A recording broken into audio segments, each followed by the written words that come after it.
Hello students, जो हमारा next जो टॉपिक है वो है रिफ़ंड ऑफ टैक्स। रिफ़ंड क्या होता है? कर की वापसी।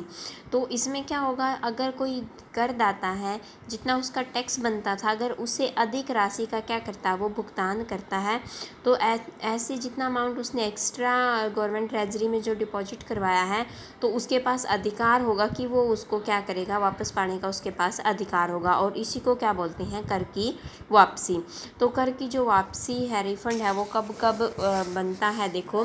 फर्स्ट है नियमित कर निर्धारण पर गणना की गई जो आय है, अगर उस टाइम पे क्या हो कि कई बार जो टीडीएस कटता है, अगर टीडीएस के टाइम पे ही क्या हो, जो पैसा है वो एडवांस में ही अधिक कटा हुआ है, मतलब पैसा ही ज़्यादा एडवांस में गया हुआ है,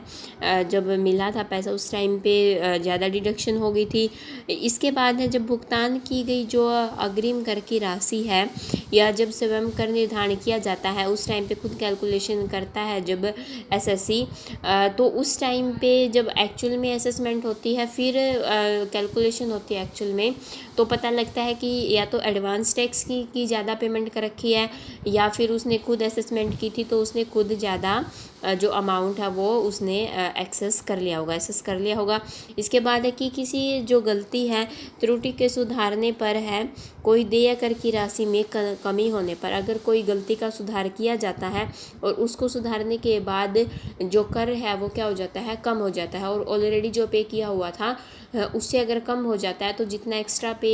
एक्स्ट्रा बनता है अब वो क्या होगा, रिफ़ंड होगा। इसके बाद है कोई अपील है, अपील की थी करदाता ने, उसका कोई डिसीजन आया है, ऐसा डिसीजन आने पर भी अगर जो कर है, टैक्स उसका पैसा अगर कम बनता है, तो कर की राशि कम होने पर वहाँ पे भी क्या बनेगी, वापसी बनेगी। नेक्स्ट है डबल टैक्सेशन की छूट स्वीकृत होने पर, एक इनकम पर 2 बार टैक्स लग चुका था, पे भी हो चुका था, तो डबल टैक्सेशन की जब छूट मिल जाती है कि एक इनकम पर एक बार ही टैक्स लगेगा, तो जो एक्स्ट्रा 2 बार अगर कटा हुआ है पैसा, 2 बार टैक्स लगा हुआ, तो एक का क्या बनेगा, फिर रिफ़ंड बनेगा।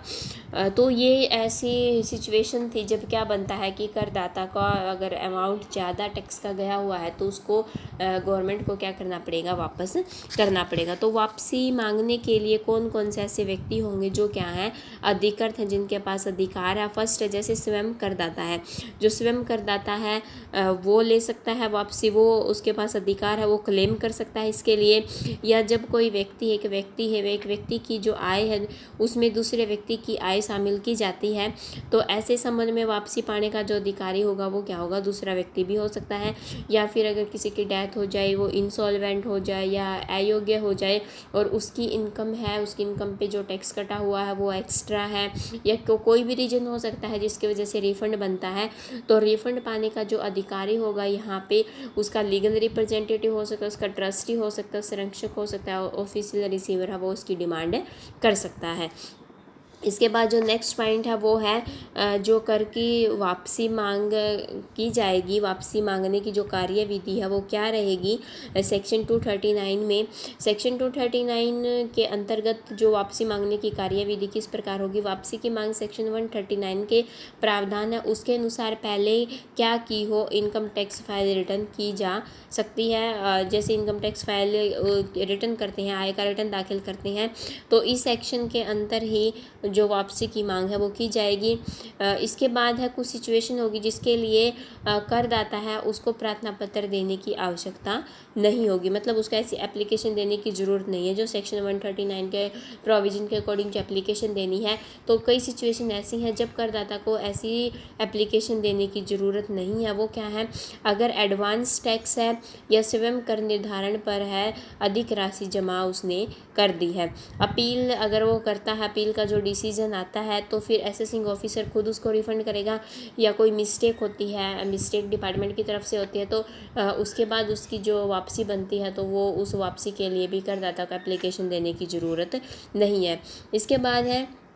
बहुत सारे ऐसे मामले होंगे, कुछ ऐसे सर्कमस्टांसिस होंगे जिसमें जो वापसी है उसको रोक के रखने का अधिकार होगा। अगर 1/4/2017 या इसके बाद आने वाला कोई भी असेसमेंट ईयर है उसके अधीन जो कर निर्धारण पर अगर कर का रिफंड बनता है तो कर निर्धारण अधिकारी है जो असेसिंग ऑफिसर है उसकी राय हो सकती है कि वापसी करने से जो फंड है वो अगर वापसी की राशि देने पर क्या हो सकता है, रिवेन्यू को लॉस हो सकता है। तो ऐसे कारणों को वो उल्लेख करेगा। वो जो कमिश्नर है, चीफ कमिश्नर है, उसकी पूर्वानुमति से क्या कर सकता है, ऐसे अमाउंट को रोक भी सकता है। तो जो वापसी होती है उस वापसी को असेसिंग ऑफिसर है वो पहले परमिशन के बाद अगर उसको कोई रीज़न लगता है कि गवर्नमेंट के रिवेन्यू को इसे लॉस हो सकता है तो वो उसको रोक के रख सकता है। जब क्या होता है कि जब भी हम अगर पेमेंट करते हैं, लेट पेमेंट करेंगे या कोई भी ऐसी मिस्टेक करते हैं तो गवर्नमेंट हमसे क्या लेती है, इंटरेस्ट लेती है। एसएससी से गवर्नमेंट क्या लेती है, इंटरेस्ट। तो अगर पैसा रिफ़ंड गवर्नमेंट जब करती है, रिफ़ंड जो करेगी कि हमने पहले एडवांस में इतना ज़्यादा दे रखा था, अगर हम एडवांस में नहीं देते तो उस पैसे का कहीं यूज करते, तो यहाँ पे कहीं ना कहीं से उस पैसे के ऊपर अर्निंग कमाते, तो गवर्नमेंट भी जो वापसी बनती है उसके ऊपर क्या देती है, इंटरेस्ट देती है, वह इंटरेस्ट ऑन रिफंड। रिफंड पे इंटरेस्ट किस तरीके से होगा, जो वापसी की स्वीकृति में विलम्ब होने पर जो रिफंड है वो सिर्फ कितने प्रतिशत से, नॉर्मली जो इंटरेस्ट लगता है अगर हम कोई मिस्टेक करते हैं उस टाइम पे जो इंटरेस्ट लगता है उसकी रेट कितनी होती है, 1% की रेट होती है। लेकिन जब गवर्नमेंट जो इंटरेस्ट देती है वो 1% नहीं, 0.5% यहाँ पे रेट रहेगी पर मंथ। सरकार को क्या देना होगा, ब्याज देना होगा। कब तक का टाइम पीरियड होगा, अगर एडवांस टैक्स पे किया है या टीडीएस कटा हुआ है तो इस केस में क्या होगा, जब कर निर्धारण वर्ष का पहला दिन होता है, प्रथम दिन कब होता है, 1 अप्रैल को। तो 1 अप्रैल से लेके जब वापसी गवर्नमेंट करेगी, मतलब कभी भी 2 महीने बाद, 3 महीने बाद जब हमारा पैसा आता है तो उतने टाइम पीरियड तक का गवर्नमेंट क्या देगी, उसके ऊपर ब्याज देगी। यदि रिटर्न देरी से दाखिल की है तो जब भी रिटर्न दाखिल की है उस डेट से लेके जब रिफंड बनेगा, जब रिफंड का पैसा वापस होगा उस टाइम तक का क्या मिलेगा, ब्याज मिलेगा। यदि कर का जो भुगतान है स्वयं कर निर्धारण के अंतर्गत किया था तो ब्याज है रिटर्न दाखिल करने की तिथि को या भुगतान की तिथि जो भी बाद में होगी उसको देय होगा।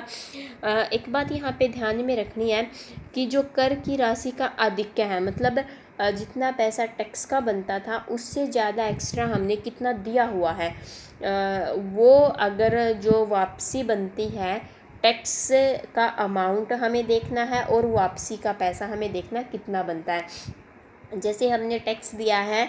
50,000 रुपये, सपोज एक एसएससी है उसने टैक्स दिया और उसकी सिर्फ 500 रुपये या 400 रुपये ही क्या बनती है, वापसी बनती है। सिर्फ 300 400 500 रुपये ही एक्स्ट्रा गए हुए हैं और वही पैसा क्या बनता है, रिफ़ंड गवर्नमेंट को करना है। तो टैक्स के पैसे से जितना भी एक्सेस है अमाउंट, अगर वो एक्सेस अमाउंट है, कर की राशि है, जो देय कर की राशि है उसके 10% से कम है, कि वापसी उसके 10% से कम बनती है। जैसे अगर हम बात करें 50,000 की, 50,000 का 10% कितना बनेगा, यहाँ पे 5,000 बनेगा। तो और वापसी हम सिर्फ है उस व्यक्ति की 400 रुपये, 300 रुपये, 500 रुपये, 600 रुपये, तो उसको कोई भी इंटरेस्ट नहीं मिलेगा, उसको ऐसा ब्याज गवर्नमेंट नहीं देगी। अगर वापसी का पैसा जितना अधिक है वो कितना बनता है, टैक्स के पैसे से अगर 10% क्या है,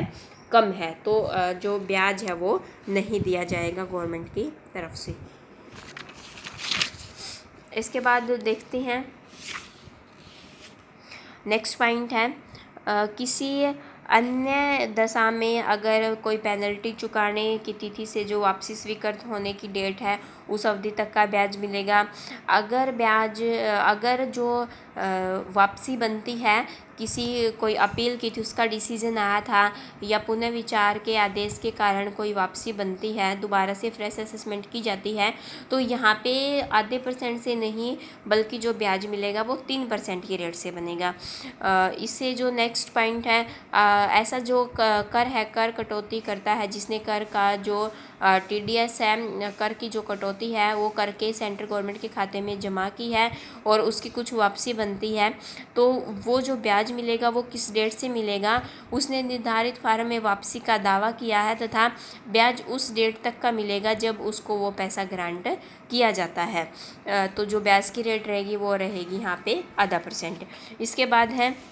जो इसमें पॉइंट पढ़ना है, न चुकाए हुए कर की रकम से वापसी की पूर्ति। अगर करदाता है जो वो करदाता इस अधिनियम के अंतर्गत किसी पूर्व में है, उसका कोई अभी भी कर चुकाना शेष है, मतलब अभी भी कुछ पैसा है उसको वो चुकाना बाकी रहता है, तो वापसी का आदेश देने वाला जो अधिकारी है वो क्या कर सकता है, ऐसे जो वापसी का पैसा बनता है, जो रिफंड का पैसा बनता है, उस रिफंड के पैसे से जो पहले का अगर कोई बकाया बचा हुआ किसी व्यक्ति का, उसको सेट ऑफ कर लेगा, मतलब वापसी नहीं देंगे। अधिक वापसी पर ब्याज,